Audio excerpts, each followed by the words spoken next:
السلام علیکم ورحمۃ اللہ وبرکاتہ۔ الحمد للہ رب العالمین والصلاة والسلام علی رسولہ الکریم وعلی آلہ وصحبہ ومن سار علی نہجہ الی یوم الدین وسلم تسلیما کثیرا، اما بعد۔ ہم نے سابقہ درس میں سورۃ البقرہ کی آیت نمبر 217 لی تھی، جو 17 اور 18 ان آیات کو دہراتے ہیں۔ اعوذ باللہ من الشیطان الرجیم، یسألونک عن الشہر الحرام، آپ سے سوال کرتے ہیں حرمت کے مہینے کے بارے میں، قتال فیہ، کہ اس میں قتال جنگ کرنے کا کیا حکم ہے۔ ہم نے ذکر کیا تھا اس آیت کے شان نزول کے حوالے سے کہ رسول کریم صلی اللہ علیہ وسلم نے ایک جو دستہ بھیجا تھا طائف اور مکہ کے درمیان، ان کو حکم دیا کہ وہاں پر جا کر کافروں کی نقل و حرکت پر نظر رکھیں، اور وہ وہاں پر جاتے ہیں تو کسی کافروں کے قافلے سے ان کا سامنا ہوتا ہے اور ان سے جنگ کرتے ہیں اور ان کے ایک آدمی کو قتل کر کے اور کچھ ان کا جو مال تھا اور 2 آدمیوں کو گرفتار کر کے مدینہ میں لے آتے ہیں۔ تو اس پر جو ہے یہ آیت نازل ہوئی کہ آپ سے سوال کرتے ہیں حرمت کے مہینوں میں قتال کرنے کے بارے میں، جنگ کرنے کے بارے میں۔ قل قتال فیہ کبیر، کہہ دیجئے کہ حرمت کے مہینے میں قتال کرنا، جنگ کرنا یقیناً بہت بڑا گناہ ہے، بہت بڑی بات ہے۔ وصد عن سبیل اللہ وکفر بہ والمسجد الحرام، لیکن کافر مشرک جو شور مچانے والے ہیں مسلمانوں کے اس کام پر، اس چیز پر، وہ جو اللہ کے راہ سے روک رہے ہیں اور کفر کر رہے ہیں اللہ کے ساتھ، اور مسجد حرام سے روک رہے ہیں، وَإِخْرَاجُ أَهْلِهِ مِنْهُ، اور مسجد حرام کے رہنے والوں کو اس سے نکال رہے ہیں، اکبر عند اللہ، یہ سبھی کام جو ہیں اللہ کے ہاں قتل کرنے سے بھی، قتل و قتال سے بھی زیادہ بدتر اور اس سے بھی زیادہ سنگین ہیں۔ وَالْفِتْنَةُ أَكْبَرُ مِنَ الْقَتْلِ، اور یہ مشرک کافر جو شرک کفر پھیلاتے ہیں اور لوگوں کو اللہ کے سچے دین حق سے روکتے ہیں، یہ ان کا یہ فتنہ جو ہے وہ قتل سے بھی زیادہ سنگین ہے۔ وَلَا يَزَالُونَ يُقَاتِلُونَكُمْ، اور یہ ہمیشہ رہیں گے تم سے قتال کرتے، جنگ کرتے، حَتَّى يَرُدُّوكُمْ عَنْ دِينِكُمْ إِنِ اسْتَطَاعُوا، یہاں تک کہ وہ جہاں تک ان کا بس چل سکا تم کو تمہارے دین سے پھیر دیں۔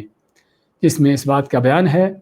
کہ اصل کافر کی تمنا کیا ہے کہ مسلمان کو کسی نہ کسی طریقے سے اس کے دین سے بہکا دینا، گمراہ کر دینا، اور یہ ان کی دن رات کی کوششیں ہیں، طاقت کے زور پر بھی، اور مختلف طرح کے ہتھ کنڈے، سوشل میڈیا ہو یا الیکٹرانک یا پرنٹڈ میڈیا ہو، کچھ بھی ہو، ان کے ذریعے بھی جو ان کی دن رات کی کوششیں چل رہی ہیں وہ اس بات کے دلیل ہیں۔ وَمَن يَرْتَدِدْ مِنْكُمْ عَنْ دِينِهِ، اور جو ان کے اپنے دین سے، دین اسلام سے تم میں سے پھرتا ہے، فَيَمُتْ وَهُوَ کافر، اور پھر اس کی موت آتی ہے اس حالت میں کہ وہ کافر ہی ہو، فَأُولَٰئِكَ حَبِطَتْ أَعْمَالُهُمْ فِي الدُّنْيَا وَالْآخِرَةِ، ہاں یہ وہ لوگ ہیں جن کے اعمال برباد ہو گئے دنیا اور آخرت میں۔ وَأُولَٰئِكَ أَصْحَابُ النَّارِ هُمْ فِيهَا خَالِدُونَ، اور یہ وہ لوگ ہیں جو آگ والے، جہنم والے ہیں، جس میں ہمیشہ رہیں گے۔ جس میں اس بات کا بیان آ گیا کہ اگر کوئی شخص کافروں کے اذیت سے بچنے کے لیے اور ان کو خوش کرنے کے لیے ان سے کمپرومائز کرتے ہوئے ان کی باتیں مان لیتا ہے اور مرتد ہو جاتا ہے دین سے، مرتد ہونے کا معنی یا تو کھلے طور پر کافر ہو جاتا ہے، انہیں جیسا یہودی، عیسائی، ہندو، سکھ بن جاتا ہے،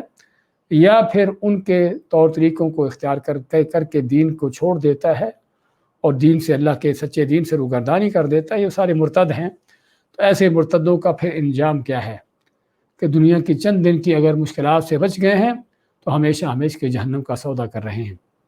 اور ان کے تمام اعمال بھی برباد ہو جاتے ہیں۔ اور ہم نے بتایا تھا کہ اس آیت میں اس بات کی دلیل بھی ہے کہ عمل اس وقت برباد ہوتا ہے جب مرتد ہونے والا اسی پر مر جائے، کفر پر مر جائے۔ ہاں، مرتد ہونے کے بعد اگر پھر دین کی طرف، اسلام کی طرف لوٹ آتا ہے تو پھر جو ہے اللہ تعالیٰ اس کے حساب کا کیے ہوئے اعمال کو برباد نہیں کرتا۔ ان الذین آمنوا والذین ہاجروا وجاہدوا فی سبیل اللہ، بے شک وہ لوگ جنہوں نے جو ایمان لائے اور ہجرت کی اور جہاد کی اللہ کی راہ میں، اولئک یرجون رحمت اللہ واللہ غفور رحیم، ہاں یہ وہ عظیم لوگ ہیں جو اللہ کی رحمت کے امیدوار ہیں، اور اللہ تعالیٰ بڑا ہی بخشنے والا، رحم کرنے والا ہے۔ ہم نے بتایا کہ اس آیت کی مناسبت کیا ہے سابقہ آیت سے، کہ سابقہ آیت میں جب ان لوگوں کا واقعہ بیان ہوا کہ جنہوں نے اللہ کے نبی صلی اللہ علیہ وسلم کے حکم کے بغیر ہی وہ کافروں کے ساتھ مقابلہ کیا، ان کا آدمی قتل کر دیا، تو اس پر ان کو ملامت کی گئی کہ تم لوگوں نے تمہارا جہاد جو ہے وہ ضائع ہو گیا یا تم کو جہاد کا اجر نہیں ملے گا، تو اس پر اللہ فرماتا ہے کہ وہ لوگ جو اللہ کی راہ میں جہاد کرتے ہیں، ایمان لاتے، ہجرت کرتے اور جہاد کرتے ہیں، تو یہ وہ لوگ ہیں جو اللہ کی رحمت کے امیدوار ہیں، یعنی ان کو ان کے اس کیے ہوئے عمل کی اس کی جو ہے ان کی امید دلائی گئی کہ تمہارا عمل برباد نہیں ہوا، ضائع نہیں ہوا، اور اللہ تعالیٰ کے ہاں یہ عمل جو ہے قابل قبول ہے۔ جو بھی شخص اللہ کے لیے خالص مخلص ہو کر چلتا ہے، اللہ تعالیٰ اس کے عمل کو ضائع نہیں کرتا، بشرطے کہ وہ اللہ کے حکم کے مطابق ہو۔ اس کے بعد کی آیات لیتے ہیں۔ اعوذ باللہ من الشیطان الرجیم، یسألونک عن الخمر والمیسر قل فیہما اثم کبیر ومنافع للناس وإثمهما أكبر من نفعهما ويسألونك ماذا ينفقون قل العفو كذلك يبين الله لكم الآيات لعلكم تتفكرون في الدنيا والآخرة ويسألونك عن اليتامى قل إصلاح لهم خير وإن تخالطوهم فإخوانكم والله يعلم المفسد من المصلح ولو شاء الله لأعنتكم إن الله عزيز حكيم۔ يسألونك عن الخمر والمیسر، سوال کرتے ہیں آپ سے عن الخمر والمیسر، شراب اور جوئے کے بارے میں۔ سب سے پہلے تو سوال کرتے ہیں آپ سے شراب اور جوئے کے بارے میں۔ قل فیہما، قل کہہ دیجئے، فیہما ان دونوں میں ہے اثم کبیر، بہت بڑا گناہ یا بہت بڑا نقصان کا پہلو، ومنافع للناس، اور لوگوں کے لیے کچھ فائدے بھی ہیں، واسمہما، اور ان کا گناہ، ان کا فساد، اکبر من نفعہما، وہ زیادہ بڑا ہے ان دونوں کے فائدے سے۔ ویسألونک، اور تم سے سوال کرتے ہیں، ماذا ينفقون، کہ یہ کیا خرچ کریں۔ قل العفو، کہہ دیجئے کہ العفو جو اچھا بہتر ہو یا زیادہ ہو۔ کذالک، اسی طرح، یبین اللہ لکم الآیات، اللہ تعالیٰ بیان کرتا ہے تمہارے لیے آیتیں، لعلکم تتفکرون، تاکہ تم غور و فکر کرو، فی الدنیا والآخرہ، دنیا اور آخرت میں، ویسألونک عن الیتامی، اور سوال کرتے ہیں تم سے یتیموں کے بارے میں، قل اصلاح لہم خیر، کہہ دیجئے کہ ان کی اصلاح لہم، ان کے لیے اصلاح کرنا، ان کے معاملات کو سنوارنا، خیر، بہتر ہے، وَإِن تُخَالِطُوهُمْ، اور اگر تم ان کو تخالطوہم، ملا لیتے ہو اپنے ساتھ، فإخوانکم، پس وہ تمہارے بھائی ہیں، واللہ یعلم المفسد من المصلح، اور اللہ تعالیٰ بہتر جانتا ہے کون ہے جو بگاڑ کر کرنا چاہتا ہے اور کون ہے جو سنوارنا چاہتا ہے۔ وَلَوْ شَاءَ اللَّهُ لَأَعْنَتَكُمْ، اور اگر چاہتا اللہ تعالیٰ تو یقیناً تم کو اعنتکم، تم کو مشقت میں ڈالتا۔ ان اللہ عزیز حکیم، بے شک اللہ تعالیٰ بڑا ہی غالب، حکمت والا ہے، بڑا غالب ہے اور حکمت والا ہے۔ سورۃ بقرہ کی آیت نمبر 219 اور 220 کی تلاوت اور ترجمہ پیش کیا گیا ہے۔ فرماتا اللہ تعالیٰ، یسألونک عن الخمر والمیسر، یسألونک، سوال کرتے ہیں آپ سے، عن الخمر والمیسر، شراب اور جوئے کے بارے میں۔ قرآن کریم میں ہم کئی بار پڑھتے ہیں اس طرح کا انداز کہ آپ سے سوال کرتے ہیں۔ سوال کون کرتے ہیں؟ صحابہ کرام، اور آپ سے سوال کیا جا رہا ہے اور جواب کون دیتا ہے؟ اللہ تعالیٰ۔ اس کا معنی کیا ہے کہ آپ نے اس کا جواب کیوں نہیں دیا؟ یہاں پر غور و فکر کرنے کی ضرورت ہے کہ آپ اللہ کے نبی رسول ہیں اور اللہ کی مخلوقات میں سب سے زیادہ علم رکھنے والے اور حکمت دانائی رکھنے والے ہیں، تو لوگ آپ سے سوال کرتے ہیں اور آپ ان کے سوالوں کے جواب اللہ سے پوچھ کر بتاتے ہیں، جس میں حقیقت میں بہت بڑی اس بات کی تنبیہ ہے قرآن کے پڑھنے سننے والوں کے لیے کہ دین اللہ کا ہے۔ رسول کریم صلی اللہ علیہ وسلم، آپ کو اللہ نے جو بھی مرتبہ مقام دیا ہے، اس کے باوجود بھی آپ کو اختیار نہیں کہ آپ اللہ کے دین میں اپنی طرف سے جو چاہیں بتا دیں، جو چاہے کہہ دیں،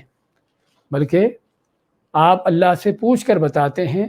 اللہ کی طرف سے وحی آتی ہے تو آپ لوگوں کو بتاتے ہیں کہ اس کا حکم کیا ہے۔ اگر اللہ کے نبی علیہ السلام جہانوں کے امام نبیوں کے سردار کو اجازت نہیں ہے کہ وہ اپنی طرف سے لوگوں کو کوئی چیز بتائیں کہیں، تو پھر آپ کے بعد کون ملا مفتی ہے کہ جس کو دین کا ٹھیکہ مل گیا کہ اپنے گھر سے ہی جو چاہے بتاتا رہے کہ ہمارا خیال یہ ہے اور ہم یہ سمجھتے ہیں اور ہماری نظر میں یہ ہے، ہمارے ہاں اس طرح سے ہوتا ہے۔ یہ ہمارے ہاں فتوی دینے کا جو انداز، اس کے صیغے اس طرح کے چلتے ہیں جو ہم ذکر کر رہے ہیں۔ تو اللہ کے نبی صلی اللہ علیہ وسلم کو تو اختیار نہیں تھا کہ آپ اللہ کے دین میں اپنی طرف سے بات کریں جب تک اللہ کی طرف سے اس کا حکم نہ آ جاتا۔ لیکن آج کا ملا مفتی وہ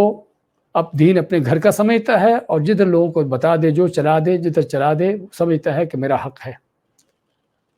تو پتہ چلتا ہے کہ یہ کیا گمراہی ہے، اور ایسے لوگوں کا پیچھا کرنے والے کون ہیں کہ جنہوں نے اللہ کے سوا ان ملاؤں پیروں کو اپنے رب بنا رکھا ہے۔ تو بات کر رہے تھے اللہ تعالیٰ کے اس فرمان پر، یسألون کے سوال کرتے ہیں آپ سے، لوگ آپ سے سوال کرتے ہیں، اور جواب اس کا اللہ تعالیٰ قرآن میں نازل فرماتا ہے کہ جسے پتہ چلتا ہے کہ آپ خود لوگوں کو اپنی طرف سے کوئی بات نہیں بتاتے، اللہ کی وحی آتی ہے تو آپ لوگوں کو اس کا جواب دیتے ہیں۔ کبھی وہ وحی قرآن کے الفاظ سے ہوتی ہے، کبھی وہ وحی جو ہے وہ غیر مطلوع یعنی قرآن کے الفاظ سے نہیں ہوتی، آپ کو الہام کیا جاتا ہے اور آپ لوگوں کو بتاتے ہیں۔ تو یہ ہے جو اللہ کے دین کو بتانے کا، سکھانے کا اور سیکھنے کا انداز ہے۔ تم سے پوچھتے ہیں کس کے بارے میں؟ عن الخمر والمیسر، شراب اور جوئے کے بارے میں۔ خمر کا لفظ جو ہے، جو لفظ خمار سے ہے، اور خمار کیا چیز ہوتی ہے؟ عورت کی وہ اوڑھنی جو اس کا سر چہرہ چھپانے والی ہو، اس کو خمار کا نام دیا جاتا ہے، اور اسی لیے خمرہ ہر اس چیز کو کہتے ہیں جو دوسری چیز کو چھپانے والی ہو۔ تو اسی سے لفظ خمر ہے۔ شراب کو خمر کا نام کیوں دیا گیا؟ جبکہ ہم خمر کا معنی دیکھ رہے ہیں کہ کسی کو چھپانا، ڈھانکنا، اس کو ڈھانپنا۔ تو خمر کو، شراب کو خمر کا نام اس لیے دیا گیا کیونکہ یہ بھی عقل کو ڈھانپتی ہے۔ عقل جو کہ انسان کے لیے اللہ تعالیٰ کی طرف سے مخلوقات میں ایمان اور ہدایت کے بعد سب سے بڑی نعمت ہے، عقل کی نعمت۔ تو اس نعمت کا چھن جانا، اس نعمت کا ختم ہو جانا بہت بڑی قباحت ہے، بہت بڑی ایک اللہ کی نعمت سے محرومی ہے۔ اور اس لیے ہر شریعت کے جو 5 بڑے مقاصد ہیں، اس میں ایک مقصد کیا ہے کہ حفظ عقل الناس، لوگوں کی عقلوں کو محفوظ کرنا، کہ عقلی طور پر لوگ ایسا کام نہ کر بیٹھیں کہ جو ان کی عقلیں ضائع کر دیں۔ تو چنانچہ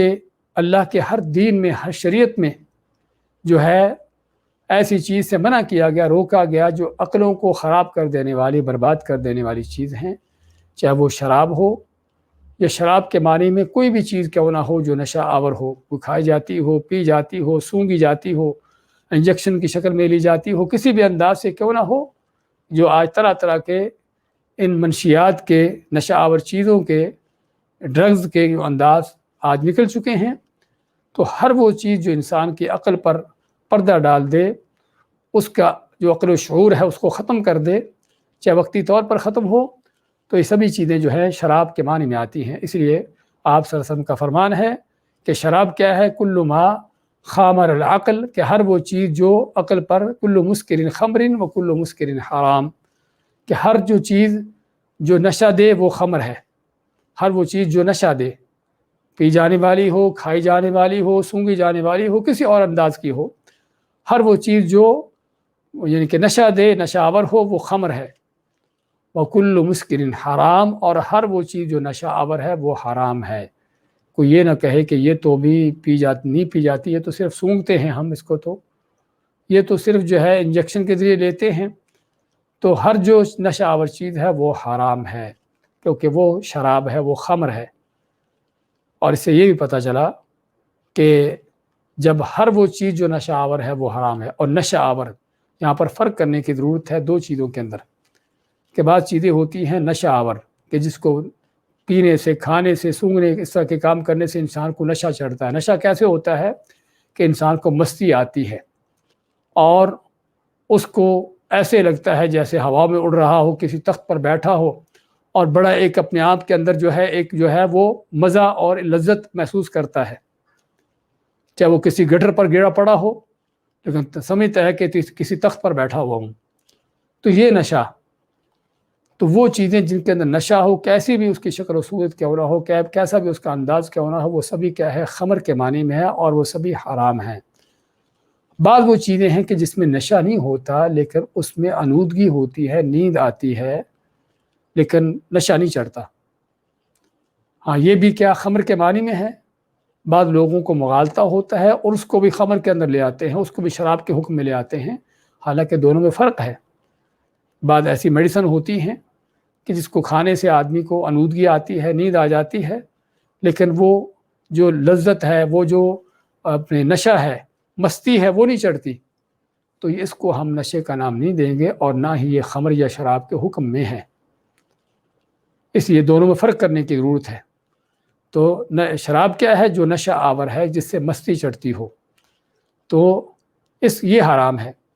تو بات کر رہے تھے کہ وہ کیسی بھی شکل میں کیوں نہ ہو، کسی بھی چیز سے کیوں نہ بنائی گئی ہو، یہ چیز جو نشہ آور ہو وہ حرام ہے۔ اور اس سے پتہ چلتا ہے کہ وہ لوگ جو صرف انگوروں کی شراب ہی کو شراب سمجھتے ہیں اور باقی سبھی نشہ آور چیزوں کو حلال قرار دیتے پھرتے ہیں، ان کا شمار ان لوگوں میں سے ہے کہ جن کے بارے میں نبی کریم علیہ الصلوۃ والسلام کی پیشین گوئی ہے صحیح بخاری میں کہ میری امت میں ایسے بھی قومیں پیدا ہوں گی، ایسے بھی لوگ آئیں گے کہ جو زنا کو، شراب کو، ریشم پہننے کو اور جو ہے موسیقی گانے کو، ان چیزوں کو حلال کریں گے۔ یعنی اللہ نے ان کو حرام کیا ہے لیکن یہ بدبخت ان کو حلال سمجھ کر کریں گے، حلال ہونے کے فتوے دیں گے، جس طرح کہ آج کل ہو رہا ہے۔ تو خیر بات کر رہے تھے کہ یہ ہے خمر، یہ ہے شراب، کہ ہر وہ چیز جو نشہ آور ہو، کسی بھی چیز سے کیوں نہ بنی ہو۔ شراب کو حرام کیا گیا لیکن حرام کے کرنے کے اس کے مختلف مراحل ہیں، یک بارگی ہی اس کو حرام نہیں کیا گیا۔ کس وجہ سے؟ کیونکہ یہ اس عرب کے معاشرے کے گھٹی میں پڑی تھی، بلکہ عرب کے لوگ شراب پیتے اور بڑا اس پر فخر محسوس کرتے۔ اسی میں عرب کے کسی شاعر کا کہنا ہے کہ نشربھا، ہم یہ شراب پیتے ہیں، فتجعلنا ملوکا، ہم جب شراب پیتے ہیں تو پی کر بادشاہ بن جاتے ہیں۔ یعنی کیسے وہ اس بات پر فخر کر رہا ہے کہ شراب پینے پر۔ ان کے ہاں شراب کا پینا کوئی قبیح چیز یا کوئی غلط چیز سمجھی ہی نہیں جاتی تھی، ان کی گھٹی میں پڑی تھی۔ صرف ان میں سے کچھ اکا دکا شریف مزاج لوگ جو ہیں وہ ان چیزوں سے بچتے تھے، جس طرح کے بعد صحابہ کے بارے میں آتا ہے، ورنہ اکثر بیشتر لوگ یہ کام کرتے۔ اس لیے اللہ تعالیٰ نے اس شراب کو مختلف مراحل میں حرام کیا، کیونکہ اس کے بارے میں آپ کیا فرماتے ہیں کہ یہ ام الخبائث ہے، کہ ہر گناہ کی جڑ ہے۔ آدمی وہ گناہ جو عقل و شعور سے کرنے پر کبھی آمادہ نہ ہو، شراب پینے کے بعد اور شراب پی کر ایسے ایسے گناہ کرنے پر تیار ہو جاتا ہے کہ جو اس نے عقل و شعور سے کبھی نہ کرنے پر آمادہ ہو۔ اس لیے اس کو ام الخبائث کا نام دیا گیا کہ ہر گناہ کی، ہر خبیث چیز کی جڑ ہے،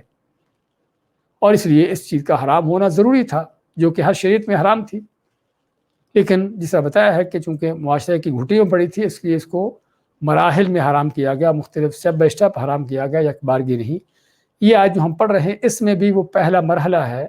کہ جس میں شراب کی قباحتوں کا ذکر کیا، اس کا اشارہ کر دیا، لیکن اس کو حرام نہیں کیا۔ عمر فاروق اللہ سے دعا کرتے ہیں کہ اللہ تعالیٰ شراب کے بارے میں ہمیں کوئی دو ٹوک واضح حکم نازل کر۔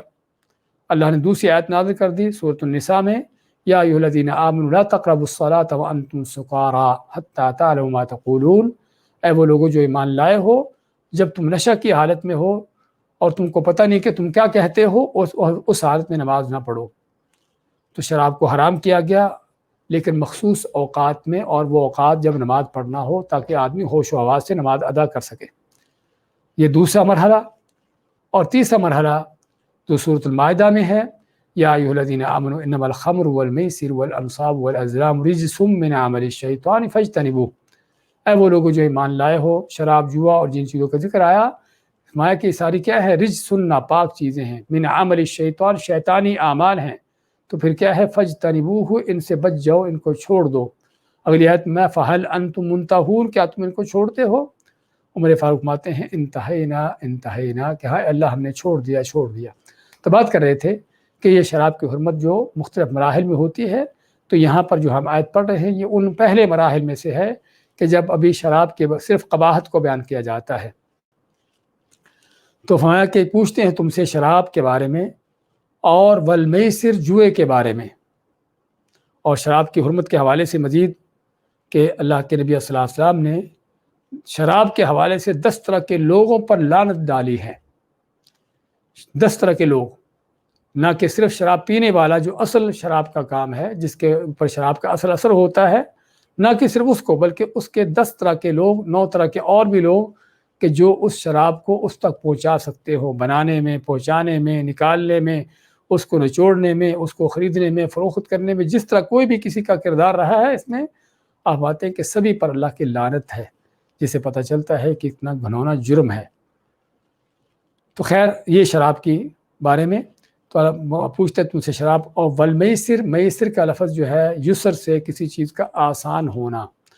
اصطلاحی طور پر اس کو بولا جاتا ہے ایسے کاروبار پر، ایسے لین دین پر کہ جس میں آدمی بغیر کسی بڑی مشقت محنت کے مال کما لے۔ عام طور پر مال کمانے کے لیے محنت مشقت کرنا ہوتی ہے، لیکن میسر کیا ہوتا ہے کہ جس میں آدمی کو بغیر کسی محنت مشقت کے بلکہ اپنی چالاکی، عیاری اور اپنی چال بازی سے ہی وہ جو ہے وہ مال حاصل کر لے، ہتھیا لے، تو یہ کیا ہے؟ میسر ہے، جس کو ہمارے ہاں جوئے کا نام دیا جاتا ہے۔ اور جوا بھی کوئی ایک شکل نہیں، بلکہ ہر وہ کاروبار، ہر وہ لین دین کہ جس میں آدمی یا تو بہت بڑا فائدہ اٹھا لے یا بہت بڑا نقصان اٹھا لے، اور جس کو لین دین کے اصول و ضوابط جو ہیں، جو کاروبار کے ہیں، اس کے خلاف ہو، یہ سبھی میسر جوئے میں آتا ہے۔ اور جس جوئے کی شکلیں صورتیں آج طرح طرح کی ہیں، کیونکہ آج ہم اس دور میں ہیں کہ جو حرام خوریوں کا دور ہے حقیقت میں، کہ طرح طرح کے جرائم، طرح طرح کے جرم گناہ کہ آج ان کو حلال نام دے کر، جائز نام دے کر لوگوں کے حراج کیا ہوا ہے۔ تو چنانچہ شراب جس کی بات ہو رہی تھی کہ روح کی تسکین کا مشروب ہے، اور جوا جس کی بات ہو رہی ہے یہ تو جو ہے کیا اس کا نام، یہ لاٹری ہے، یہ انشورنس ہے، اور کیا کیا ہے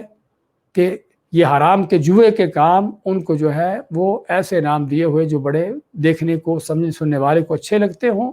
اور جس میں کوئی قباحت کا پہلو نظر نہ آتا ہو، ایسے نام دے کر لوگوں کے حراج کیا جاتا ہے۔ سود کو جو ہے وہ نفع کا، فائدے کا نام دے دیا، انٹرسٹ کا نام دے دیا، کہ اس کے نام سے ہی کوئی قباحت محسوس نہ ہو کہ وہ غلط چیز ہے۔ تو یہ ہے جس کے بارے میں نبی صلی اللہ علیہ وسلم کی پیشین گوئی ہے کہ میری امت میں ایسی قومیں بھی ہوں گی کہ جو شراب پئیں گے اور اس طرح کے حرام کام کریں گے، لیکن ان کے نام بدل دیں گے، لیکن ناموں کے بدلنے سے حقیقتیں نہیں بدلتی۔ گٹر کے پانی کو کسی بڑی خوبصورت بوتل میں ڈال کر اوپر بڑے پیارے خوبصورت لیبل لگا دیں، وہ گٹر کا پانی ہی رہے گا، وہ بوتل کے خوبصورت ہونے، اچھے خوبصورت لیبلوں سے وہ گٹر کے پانی کی حیثیت سے اس کی ختم نہیں ہوگی۔ تو اس لیے اللہ تعالیٰ کے ہاں حقائق دیکھے جاتے ہیں، نہ کہ صرف شکل صورتیں۔ تو بات کر رہے تھے کہ جوا بھی آج کل جو طرح طرح کے ناموں سے، طرح طرح کے انداز سے رائج ہے، اور جس کو لوگوں کے اندر پھیلایا جاتا ہے، اور باقاعدہ پلاننگوں کے ساتھ اور بڑی محنت و کوششوں کے ساتھ لوگوں کو یہ حرام خوری کے رستوں پر چلایا جاتا ہے۔ تو پوچھتے ہیں تم سے جوئے، شراب اور جوئے کے بارے میں، قل فیہما اثم کبیر، کل کہہ دیجئے کہ فیہما، ان دونوں میں، اثم کبیر، ان دونوں میں بہت بڑا اسم ہے، گناہ ہے یا نقصان ہے۔ اسم کا لفظ اس لیے استعمال کیا کہ تاکہ گناہ کا بھی معنی اس میں آ جائے اور نقصان کا معنی بھی آ جائے، کیونکہ اس میں صرف نقصان ہی نہیں بلکہ گناہ بھی ہے۔ اب اگرچہ اس وقت تک جب یہ آیت نازل ہوئی تھی اس وقت تک یہ شراب حرام نہیں تھی، لیکن چنانچہ اس کا گناہ کے اثرات جو ہے موجود تھے۔ آدمی شراب پی کر کیا کیا بدکاریاں، زنا کرتا، قتل و غارت کرتا، اور کیا کیا جرائم کرتا، اس کے گناہ تو ہیں، یعنی اس کے جو نتائج تھے وہ گناہوں کے نتائج تھے۔ انہی کے اسی ضمن میں علی رضی اللہ عنہ کے 2 اونٹ تھے، اور 2 ہی ان کے پاس اونٹ تھے اور کچھ ہی ان کے پاس نہ تھا۔ وہ آ رہے تھے چارہ وغیرہ چر کے، تو آپ کے چچا حمزہ بن عبد المطلب سید الشہداء رضی اللہ تعالیٰ عنہ ان کے پاس سے گزرتے ہیں یہ اونٹ، اور اس وقت تک کبھی شراب حرام نہ تھی۔ تو حمزہ رضی اللہ تعالیٰ عنہ نے شراب پی ہوئی تھی اور ان کی لونڈی کچھ اشعار پڑھ رہی تھی، تو لونڈی نے کوئی ایسے شعر پڑھے کہ جس سے جو ہے ان کو جوش آیا، شراب پہلے سے پی ہوئی تھی، ہوش و حواس میں نہیں تھے، تو کیا ہوتا ہے کہ اٹھتے ہیں اور علی رضی اللہ عنہ کے دونوں اونٹوں کو کاٹ دیتے ہیں، ان کی کوچے کاٹ دیتے ہیں۔ تو علی رضی اللہ عنہ کو جب بتایا گیا تو ایک آدمی کا سرمایہ ہی وہ ہو تو اس کا حال کیا ہوگا، دوڑ دوڑے آتے ہیں، دیکھتے ہیں کہ ان کے اونٹ کٹے پڑے ہیں، بڑا دکھ ہوا۔ آپ صلی اللہ علیہ وسلم کو جا کر بتایا کہ دیکھو حمزہ رضی اللہ عنہ نے کیا کیا ہے۔ تو آپ آتے ہیں، دیکھتے ہیں اونٹ کٹے ہوئے، آپ نے حضرت حمزہ کو مخاطب کیا کہ حمزہ تم نے یہ کیا کیا؟ حمزہ رضی اللہ تعالیٰ عنہ ابھی تک ہوش میں نہیں تھے، مدہوش تھے، نشے میں تھے۔ تو آگے سے کیا فرماتے ہیں، کیا تم اور تمہارے باپ دادا میرے غلام تو ہو؟ اس طرح کی بات کرتے ہیں۔ آپ نے دیکھا کہ یہ نشے میں ہے، ہوش میں نہیں ہے، آپ نے ان کو چھوڑ دیا اس حالت میں۔ میں صرف ایک مثال دینا چاہتا ہوں کہ شراب کس قدر بڑا گھناؤنا جرم ہے کہ یہ جلیل القدر سید الشہداء عظیم صحابی، شراب چونکہ حلال تھی پی لی انہوں نے، اور پینے کے بعد کیا اس کا نتیجہ ہے، کرتے بھی کیا ہے اور کہتے بھی کیا ہے۔ تو خیر بات کر رہے تھے کہ اس میں مطلب قل فیہما اسم کبیر و منافع للناس، ان دونوں میں بہت بڑا گناہ بھی ہے، اس میں بہت بڑا نقصان بھی ہے، اور لوگوں کے فائدے بھی ہیں، فائدے بھی ہوتے ہیں کہ شراب کو خریدنا بیچنا کاروبار ہوتا ہے، بزنس ہوتا ہے، لوگوں کا روزگار لگتا ہے، اور جوئے کے اندر بھی پیسہ مال ملتا ہے، کوئی شک نہیں، اور پینے میں شراب پینے میں ایک لذت بھی حاصل ہوتی ہے، مستی آتی ہے، نشہ چڑھتا ہے، اور بلکہ بعض اوقات کہا جاتا ہے کہ اس سے وہ طاقت بھی ملتی ہے۔ خیر جو چیزیں اس کے فائدے بھی ہیں اور اس کے نقصان بھی ہیں، لیکن کیا ہے وَإِثْمُهُمَا أَكْبَرُ مِن نَفْعِهِمَا، اس لیے یہاں پر دیکھیے پہلے نقصان کا ذکر کیا، پھر اس کے بعد فائدے کا ذکر کیا۔ اسی بات میں اشارہ ہے کہ نقصان کا پہلو بڑا ہے اور فائدے کا پہلو کم ہے۔ اس کے آگے وضاحت بھی کر دی وَإِثْمُهُمَا أَكْبَرُ مِن نَفْعِهِمَا، ان دونوں کا جو گناہ ہے، نقصان ہے، وہ ان دونوں کے فائدے سے زیادہ بڑا ہے۔ اور اس بات میں اس بات کا بیان ہے، اس چیز کا بیان ہے کہ اگر کسی چیز کے اندر کوئی فائدے ہوں تو صرف ان فائدوں کو نہیں دیکھا جاتا، بلکہ یہ دیکھا جاتا ہے کہ اس کے نقصانات کتنے بڑے ہیں۔ آج مختلف طرح کے ایسی گمراہ کن چیزیں، غلط چیزیں، گناہ کے کام لوگوں کے اندر رائج کیے جاتے ہیں، ان کے فائدے بتاتے ہوئے کہ دیکھو فلمیں دیکھنا، ڈرامے دیکھنا، ان چیزوں سے ہے بچوں کی ذہنیت بڑھتی ہے، ان کے ذہن تیز ہوتے ہیں، ان کی معلومات میں اضافہ ہوتا ہے، اور کیا کچھ میوزک سننے کے اندر انسان کے اندر ایک جو ہے وہ تسکین پیدا ہوتی ہے، طرح کے یہ شیطانی فلسفے گھڑ گھڑ کے سنائے جاتے ہیں ایسی حرام چیزوں کو راج کرنے کے لیے۔ ہم کہتے ہیں کہ دنیا کا کوئی بھی ایسا کام نہیں ہے کہ جس میں کسی نہ کسی لحاظ سے کوئی نفع نہ ہو، فائدہ جس کو کہا جاتا ہے وہ نفع نہ ہو، اور تو اور چھوڑے شرک کا کام بھی بتاتے خود، شرک کے اندر بھی کیا کیا، اس کے اندر بھی شرک کرنے والوں کو کیا کیا نفع ملتے ہیں، کیا کیا فائدے حاصل ہوتے ہیں۔ خاص طور پر اگر پیر ملا ہے تو اس کا تو بزنس کاروبار ہی اسی شرک پر چلتا ہے، اس کا تو پیٹ پرستی ہی ساری اس پر ہوتی ہے، بدعات پر ہوتی ہے۔ تو خیر کہنے کا ہمارا مقصد ہے کہ دنیا کا کوئی بھی بڑے سے بڑا جرم، حتیٰ کہ جو قتل کرنے والا ہے اس کو بھی بعض اوقات قتل کرنے میں جو لذت آتی ہے، ہاں بعض اوقات انسان اس قدر درندگی اس قدر پیدا ہو جاتی ہے، اس کی روح کی تسکین ہی کسی کا خون بہانے میں اس کو حاصل ہوتی ہے، تو اس کو بھی مزہ آ رہا ہے، اس کو بھی فائدہ حاصل ہو رہا ہے۔ اس لیے کسی چیز کے اندر کسی کو فائدہ ہونے کا معنی یہ نہیں کہ وہ چیز حلال ہو جاتی ہے۔ آج جس طرح سے میں نے چند مثالیں دے کر کافروں کے ملکوں میں جا کر رہتے ہیں کہ وہاں پر بڑا جو ہے وہ زندگی پرسکون ہوتی ہے اور بڑا مالی لحاظ سے فائدہ ہوتا ہے، دنیا کے وسائل بہت اچھے ہوتے ہیں، اور طرح کے اس طرح کے جو شیطانی فلسفے گھڑ کر بتائے جاتے ہیں، ہاں یہ نہیں دیکھا جاتا کہ اس کے پیچھے نقصان کیا ہے، دین کس طرح سے برباد ہو رہا ہے، عقیدے کس طرح خراب ہو رہے ہیں، اور نسلیں کس انداز سے جہنم کے راہ پر چل پڑتی ہیں، یہ نہیں دیکھا جاتا۔ صرف یہ ہے کہ دنیا کے وسائل اور دنیا کی آسانیاں، آسائشیں، صرف ان کو تو کہنے کا مقصد دنیا کا کوئی بھی بڑے سے بڑا جرم بھی ایسا نہیں کہ جس میں کسی نہ کسی لحاظ سے کوئی مزہ لذت اور فائدہ نہ ہو، لیکن فائدہ ہونے کا معنی یہ نہیں کہ وہ چیز حلال ہوگی، جائز ہوگی۔ تو فرمایا کہ ان دونوں کے اندر گناہ بھی ہے، فائدہ بھی ہے، لیکن ان دونوں کا گناہ، ان دونوں کا نقصان، اس کا پہلو زیادہ ہے کہ جو جوئے کے اندر بھی بغاوتیں اور دشمنیاں اور عداوتیں پیدا ہوتی ہیں، اور کس طرح سے آدمی جو مالدار ہوتا ہے وہ تہی دامن فقیر ہو جاتا ہے، کیا کیا اس کے اندر بھی نقصانات ہیں۔ وَيَسْأَلُونَكَ مَاذَا يُنْفِقُونَ، اور پھر دوسرا سوال کیا گیا کہ یہ کیا خرچ کرے، دوسرا سوال کیا گیا کیا خرچ کرے۔ پہلے بھی سوال ہم نے پڑھا تھا کہ کیا خرچ کرنا ہے، وہاں پر خرچ بتایا گیا کہ کہاں پر خرچ کرنا، اور یہاں پر بتایا جا رہا ہے کہ مال میں سے کیا خرچ کرنا ہے۔ تو یسألونک ماذا ينفقون کہ مال میں سے کیا خرچ کریں۔ قل العفو، کہہ دیجئے کہ عفو، کس سے عفو کا معنی کیا ہے کہ جو چیز زیادہ ہو یا جو چیز بہتر ہو، کیونکہ بعض علماء نے عفو کا معنی جو ہے، جس طرح کہ بعض اہل لغت نے عفو کا معنی کیا ہے کہ افضل ہو، کہ جو چیز افضل بہتر ہوتی ہے، جو چیز افضل یا بہتر ہوتی ہے۔ خیار الشیء واجودہ، صاحب قاموس کہتے ہیں کہ جو چیز بہتر افضل ہوتی ہے اس کو عفو کا نام دیا جاتا ہے۔ تو کوئی شک نہیں کہ مال میں سے وہ خرچ کرو کہ جو مال بہتر ہو، افضل ہو۔ ولا تتیمموا الخبیث منہ تنفقون انفقوا من طیبات ما کسبتم، اللہ ماتا ہے کہ اے وہ لوگ جو ایمان لائے ہو، جو پاکیزہ مال جو تم نے کمائے اس میں سے خرچ کرو، اور اس کا ارادہ نہ کرو جو ناپاک، گھٹیا، بیکار ہوں، اس میں سے خرچ کرنے کا ارادہ نہ کرو۔ اس لیے اللہ تعالیٰ کیا ہے، ان اللہ طیب لا يقبل الا طیبا، اللہ پاکیزہ ہے، طیب ہے، اور پاک ہی طیب چیز ہی کو قبول کرتا ہے۔ تو اس لیے فرمایا کہ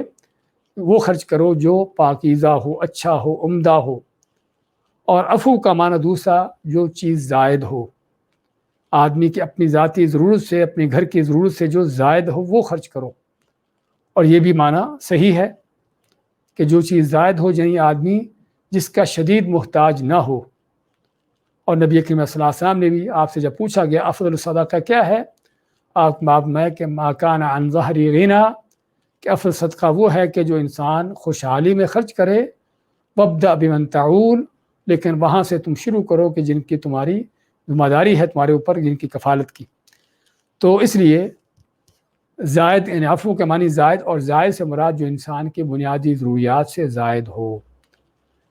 یعنی یہ نہیں کہ جو بچ جائے، جو کہیں بھی کام آنے والا نہ رہے، اٹھا کر کسی کو دے دو۔ ہاں، یہ بھی کوئی شک نہیں کہ اس کو کہیں پھینکنے سے زیادہ بہتر ہے، لیکن صدقے کا جو حقیقی اجر ہے وہ اسی وقت ملتا ہے کہ جب آدمی خرچ کرتا ہے۔ لن تنالوا البر حتى تنفقوا مما تحبون، کہ اس وقت تک تم نیکی کی حقیقت کو نہیں پہنچ سکتے کہ جب تک تم وہ خرچ نہ کرو جو جس سے تم کو خود کو محبت ہے۔ وَيُطْعِمُونَ الطَّعَامَ عَلَى حُبِّهِ مِسْكِينًا وَيَتِيمًا وَأَسِيرًا، اللہ ماتا ہے سورۃ الدہر میں، سورۃ انسان میں، کہ اللہ کے نیک بندے خرچ کرتے ہیں، مال کھانا کھلاتے ہیں مسکینوں کو، قیدیوں کو، یتیموں کو، اس طرح کے لوگوں کو، فقیروں کو۔ کون سا کھانا؟ علی حبہ، کہ جس کھانے سے خود بھی ان کی چاہت ہے، خود بھی ان کی تمنا ہے اس کو کھانے کے لیے، لوگوں کو کھلا دیتے ہیں۔ اصل نیکی یہ ہے۔ تو بات کر رہے تھے کہ عفو کا معنی یہ نہیں کہ جو بالکل فالتو بچا ہوا، جو بیکار ہو، کہ جس کا انسان بالکل ضرورت مند نہ ہو، بلکہ آدمی کی بنیادی ضرورت سے بڑھ کر جو بھی کچھ ہو۔ کیونکہ آج اسی مفہوم کو غلط لینے کی بنیاد، اس کا انداز کیا ہے، اس کا نتیجہ کیا ہے کہ آدمی اپنے گھر پہ لٹاتا ہے مال کو، کتنی بھی ہزاروں کی، لاکھوں کی سیلری کیوں نہ ہو، ہاں سب سے پہلے اپنی ذات، اپنے گھر والے، ان کو خوب عیاشی بدماشی کروائی، ان کو کھلا پلا عیاشی بدماشی کرانے کے بعد اگر کوئی پھر بھی چیز بچ جاتی ہے، بچا ہوا کھانا، کو پہنا ہوا کپڑا اٹھا کر کسی غریب کو دے دیا، سمجھا کہ میں نے بڑا صدقہ کر دیا۔ یہ کوئی صدقہ نہیں ہے۔ تو اس لیے عفو کا معنی بنیادی زندگی کے ضروریات۔ اور اگر کوئی کہے کہ اس کا مفہوم تم نے کہاں سے لیا، تو ہم دیکھیں گے کہ نبی کریم علیہ السلام، آپ کے صحابہ کا طریقہ کیا تھا، انہوں نے عفو کو کیا سمجھا تھا۔ کیا جو فالتو چیزیں ہوتی تھیں کہ جس کی کسی حد تک بھی کوئی، یعنی کہ نہ ضرورت نہ کوئی احتیاجی ہو، بلکہ وہ بنیادی زندگی کی ضروریات گھر والوں کی اپنی پوری کرنے کے ساتھ ساتھ معاشرے پر، ماحول پر نظر رکھتے اور معاشرے کے محتاجوں پر خرچ کرتے۔ تو یہ ہے قل العفو کہ وہ خرچ کرو کہ جو افضل ہو، بہتر ہو، زائد ہو، جو یہ نہیں کہ آدمی خرچ تو کر دے اور پھر لوگوں سے مانگتا پھرے۔ ہاں، اسلام اس بات کی اجازت بھی نہیں دیتا۔ قل العفو، اس کے بعد ما کذالک یبین اللہ لکم الآیات لعلکم تتفکرون، اسی طرح اللہ تعالیٰ تمہارے لیے بیان کرتا ہے الآیات، آیتوں کو، حکموں کو اور چیزوں کو وضاحت کرتا ہے، لعلکم تتفکرون فی الدنیا والآخرہ، تاکہ تم غور و فکر کرو دنیا اور آخرت میں۔ یہ تتفکرون کا لفظ جو ہے اس کا سابقہ آیت کے ساتھ بھی تعلق ہے اور اگلی آنے والی آیت کے ساتھ بھی اس کا تعلق ہے کہ تاکہ تم غور و فکر کرو شراب جوئے کے نقصانات کیا ہے، اگرچہ اس میں کچھ فائدے بھی ہیں، اس طرح غور و فکر کرو کہ تم کیا خرچ کرتے ہو اور کس طرح سے خرچ کرتے ہو۔ تو لعلکم تتفکرون، اس طرح فی الدنیا والآخرہ، دنیا آخرت میں غور و فکر کرو۔ وَيَسْأَلُونَكَ عَنِ الْيَتَامَى، اور تم سے پوچھتے ہیں یتیموں کے بارے میں، یتیموں کے بارے میں تم سے پوچھتے ہیں، اور یتیموں کے بارے میں کیا پوچھتے ہیں؟ قل اصلاح لہم خیر، کہہ دیجئے کہ ان کی اصلاح کرنا، ان کو سنوارنا بہتر ہے۔ یتیم کے بارے میں ہم ذکر کرتے چلے آئے پہلے کہ یتیم وہ بچہ ہوتا ہے کہ جو ابھی نابالغ ہو اور اس کا باپ فوت ہو جائے۔ اب یہ یتیم جو ہے اس کا معاشرے پر حق ہے، شفقت مہربانی کا بھی، اس کی سرپرستی کا بھی، اس کی نگہبانی کا بھی، اور مالی طور پر بھی اگر ضرورت مند ہے تو اس کی ضروریات کا خیال رکھنے کے بھی، کیونکہ اس کی سرپرستی کرنے والا باپ دنیا سے چلا گیا۔ اب لوگوں کا فرض بنتا ہے کہ اس کی سرپرستی کریں، اس کی حفاظت کریں، اس کی اچھی تربیت کریں۔ اب ہوتا کیا تھا جاہلیت کے ماحول میں، جہاں پر ہر طرف ظلم و ستم ہی تھا، اس میں یتیموں کا بھی مال کھایا جاتا اور ان پر بھی ظلم و ستم کیے جاتے، جس پر اللہ تعالیٰ نے قرآن کریم میں کی ایک آیت ایسی نازل کی کہ جس میں یتیموں کے بارے میں سخت احکام نازل کیے۔ سورۃ النساء میں اللہ نے شدید الفاظ بیان کرتے فرمایا ان الذین یأکلون اموال الیتامی ظلما انما یأکلون فی بطونہم نارا، کہ بے شک وہ لوگ کہ جو یتیموں کا مال ظلم کرتے ہوئے کھاتے ہیں، ناجائز ناحق کھاتے ہیں، اپنے پیٹ میں آگ بھر رہے ہیں۔ وَسَيَصْلَوْنَ سَعِيرًا، دنیا میں بھی آگ کھا رہے ہیں اور آگ آخرت میں بھی جہنم کو جا پہنچیں گے۔ اور اس طرح دوسری آیتوں میں اللہ نے وَلَا تَقْرَبُوا مَالَ الْيَتِيمِ، اور یتیم کے مال کے قریب بھی نہ جاؤ، إِلَّا بِالَّتِي هِيَ أَحْسَنُ، مگر اس طریقے سے جو اس کے لیے احسن اچھا ہو، یعنی یتیم کے مال کے قریب بھی جانے سے منع کر دیا، روک دیا۔ تو جب یہ آیتیں نازل ہوتی ہیں یتیموں کے حوالے سے، تو اس پر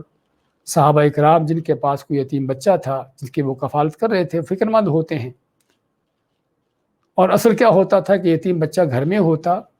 اور گھر کے جو بھی کھانا پکتا، جو بھی معاملات ہوتے، یتیم بچے کو بھی اس میں شریک کیا جاتا، اس کو شریک رکھا جاتا۔ اور کیا کیا جاتا کہ اس نے ان کے اندازے سے جو ہے یتیم کا جتنا خرچہ ہو سکتا تھا، اس کا خرچہ جو ہے اس کے وراثت سے، جو باپ کی وراثت سے لے لیا جاتا۔ اب جو ہے جب یہ آیتیں نازل ہوتی ہیں جس میں یتیموں کے حوالے سے سخت احکام نازل ہوئے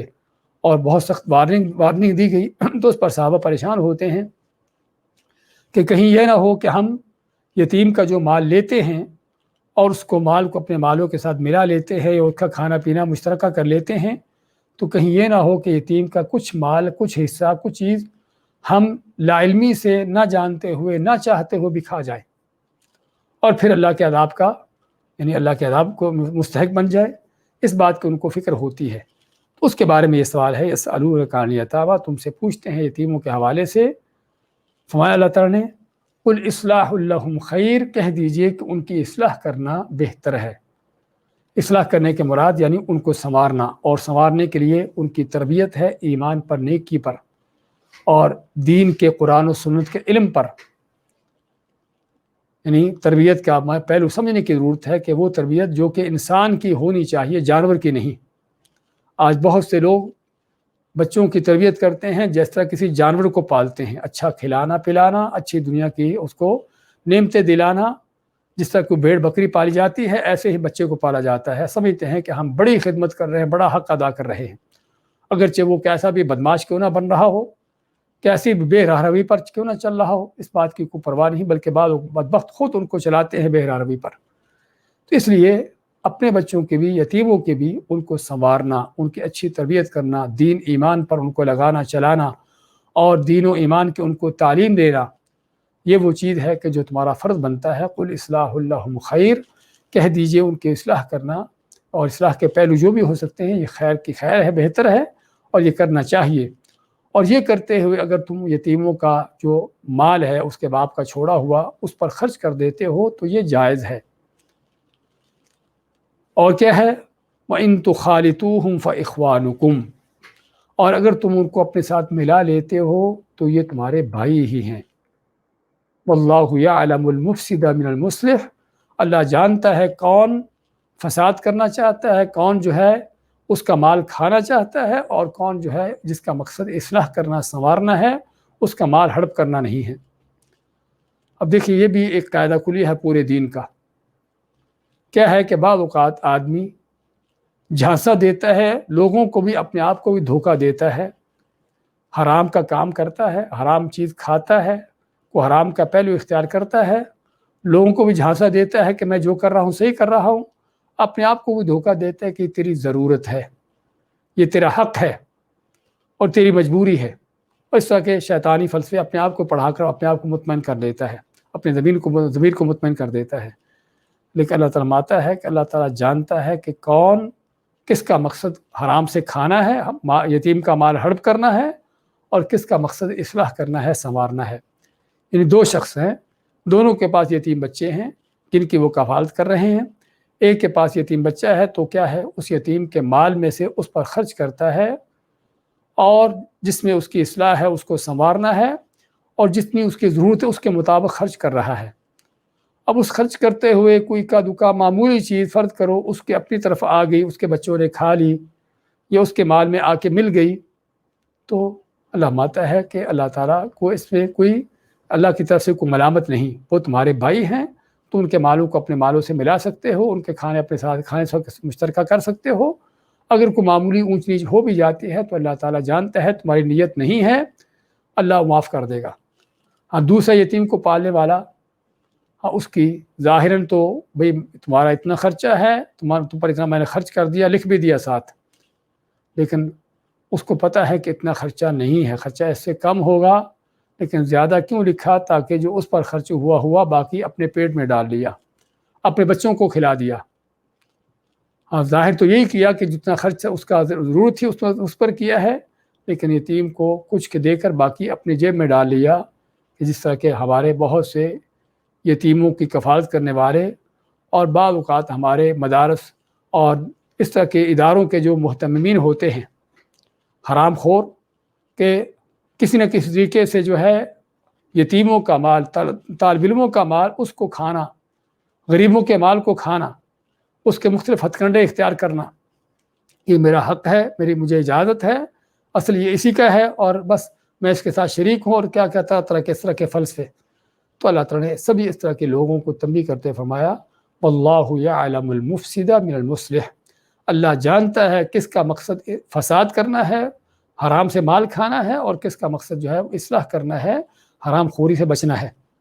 اور بچے کی اصلاح کرنا ہے۔ تو اللہ فرماتا ہے کہ اگر تم ان کو اپنے ساتھ ملا لیتے ہو، ان کے کھانے مشترکہ کر لیتے ہو تو تم پر کوئی گناہ نہیں، یعنی کیونکہ اس میں کچھ، یعنی اگر تمہاری اگر نیت صاف ہے، نیت اچھی ہے، اور معاملہ بھی تم صحیح کر رہے ہو، کیونکہ جب آیت نازل ہوتی ہے یتیموں کے حوالے سے جس میں سختی سے تنبیہ کی گئی ہے، تو صحابہ کیا کرتے ہیں کہ یتیم کا کھانا الگ کر دیا، اس کے لیے الگ ہڈیاں پکتی، اس کے الگ کھانے بنتے، اور باقی گھر والے افراد کے لیے الگ کھانا الگ بنتا۔ اور اس میں کوئی شک نہیں کہ بہت بڑی مشقت بھی تھی، بہت بڑی مشکل بھی تھی، اور مشکل کے ساتھ ساتھ یہ بھی تھا کہ کھانا بھی اور یہ چیزیں بھی ضائع ہوتی، کہ یتیم کا کھانا بنا دیا لیکن اتنے اس نے کھایا نہیں، تھوڑا کھا لیا چھوڑ دیا باقی، اب اس کو دوسرے کو تو کھائے گی، گھر کے افراد تو اس کو کھائے گے نہیں، اور پھر وہ ضائع ہو جاتا، اور اس طرح سے مال بھی برباد ہوتا۔ تو اللہ تعالیٰ فرمایا کہ اللہ تعالیٰ تم پر مشقت نہیں ڈالنا چاہتا، وَلَوْ شَاءَ اللَّهُ لَأَعْنَتَكُمْ، اگر چاہتا اللہ تعالیٰ تو تم کو ضرور مشقت میں ڈالتا، کہ تم کو حکم دیتا کہ یتیم کا معاملہ الگ رکھو، کسی طریقے سے اس کو اپنے ساتھ نہ ملاؤ، اور کوئی ایک بال برابر بھی اس کی چیز بھولے سے بھی تمہارے پاس نہیں آنی چاہیے۔ اللہ تعالیٰ چاہتا تو ایسا تم کو حکم دے دیتا، لیکن اللہ تعالیٰ کیا ہے،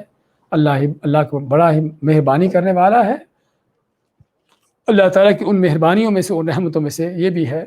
کہ اللہ نے اگر انسان لا علمی سے نہ چاہتے ہوئے اس طرح کی چیز کر بیٹھتا ہے تو اللہ اس پر پکڑ نہیں کرتا۔ اس لیے ان اللہ عزیز الحکیم، آخر میں کہ بے شک اللہ تعالیٰ بڑا ہی غالب اور حکمت والا ہے۔ اب یہاں پر یہ فرمانے کی وجہ کہ اللہ تعالیٰ بڑا ہی رؤوف الرحیم ہے، کیونکہ پہلے اللہ نے فرمایا کہ اللہ چاہتا تو تم کو مشقت میں ڈالتا، اب مشقت میں نہیں ڈالا تو کیا کیا؟ تم پر رحمت کی، شفقت کی۔ تو بجائے یہاں پر یہ فرمانے کہ تم پر اللہ تعالیٰ بڑا رؤوف الرحیم ہے، یہ فرمایا کہ بڑا اللہ تعالیٰ عزیز الحکیم ہے، کہ کس چیز کو غالب رکھا؟ ہاں، اس چیز کو غالب رکھا کہ جو لوگوں کا حال غالب ہے، کہ چونکہ زیادہ تر لوگ حرام خور ہوتے ہیں، یتیموں کے مال کھاتے ہیں، چاہے وہ براہ راست کھا لیں یا ہیلو بہانوں سے کھائیں، زیادہ تر لوگوں کا حال یہ ہوتا ہے۔ تو اللہ نے اس لیے فرمایا کہ وہ بڑا عزیز ہے، غالب ہے، اس کا وہ غلبہ ہے کہ جب چاہے اس ظالم کو، یتیم کے مال کھانے والے کو پکڑ لے، اس کو رگڑ دے، اس کے مال کو برباد تباہ کر دے، اس کو خود کو جو ہے محتاج بنا دے۔ عزیز ہے، وہ چاہے تو اس ظالم کو قتل کر کے، اس کو مار کر اس کے بچوں کو یتیم کر دے۔ ہاں، وہ قادر ہے اس بات پر، وہ غالب ہے۔